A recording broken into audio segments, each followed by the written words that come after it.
இந்த பூ இது ஆவாரம்பூ. ஆவாரம் செடி, இந்த பூவு செடி எல்லாமே மருத்துவ குணம் இருக்கிற மூலிகை செடி தான் இது. இந்த பூவை வந்து நாங்கள்லாம் இப்படியே எடுத்து கூட வாயில் இப்படியே பச்சையாகவே சாப்பிடுவோம். அப்படி இது நல்லா தான் இருக்கும், சாப்பிட நல்லா தான் இருக்கும்.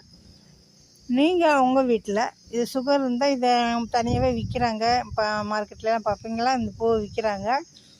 அது அப்படி விற்கிற பூவை வாங்கிட்டு வந்து கஷாயம் போட்டு சுகர்காரவங்க குடிக்கிறாங்க, சுகர் பேஷண்ட்காரவங்க குடிக்கிறாங்க. குடித்தாலும் நம்ம வீட்டில் அழகுக்காண்டி நம்ம நிறையா செடியை வளர்க்குறோம் இல்லையா, அதில் இதுவும் ஒரு செடியாக வீட்டுக்கு முன்னாடி அழகாக வச்சா, இது வீட்டுக்கு முன்னாடி தான் இருக்குது. இந்த பாருங்கள், வீட்டுக்கு முன்னாடி தான் இருக்குது.